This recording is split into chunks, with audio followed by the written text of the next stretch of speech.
আসসালামু আলাইকুম সবাইকে। আশা করি আপনারা সবাই ভালো আছেন। এই যে চলে এসেছি পাস্তা রেসিপি নিয়ে আপনাদের সাথে শেয়ার করতে। এই যে আমি এখানে ভালো মতো পানি গরম করে নিয়ে তারপরে যে পাস্তা ঢেলে দিচ্ছি। এই যে দেখেন, যে ভালো মতো পাস্তাটি ফুটে গেলে, সিদ্ধ হয়ে গেলে, এই যে তারপরে আমি এই যে সিনে পাস্তাটি ঢেলে ঠান্ডা পানিতে ধুয়ে নেব। এরপর আমি এই যে কিছু পেঁয়াজ কাঁচামরিচ কেটে নিয়েছি। তারপর তেল গরম করে এই যে এভাবে করে ভেজে নিতে হবে। তারপর আমি এখানে 2টি ডিম দিয়ে ভালো মতো ডিমের ঝুড়া তৈরি করে নিচ্ছি। তারপর এই যে পাস্তাটি দিয়ে ভালো মতো নাড়তে হবে।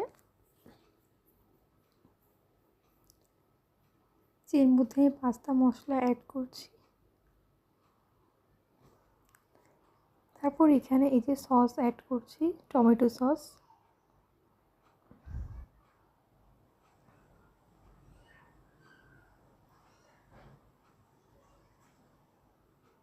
যে ভালো মতো নাড়তে হবে। দেখুন, সসটা দিলে পাস্তার টেস্টটা অনেক ভালো আসে। এরপর আমি এখানে কিছু চিজ ব্যবহার করছি। চিজটা দিলেও পাস্তা খেতে অনেক ভালো লাগে।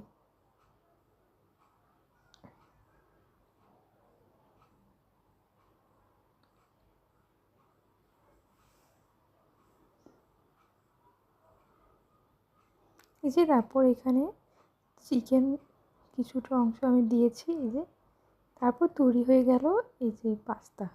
এভাবে আপনারা বাটিতে পরিবেশন করে খেতে পারেন।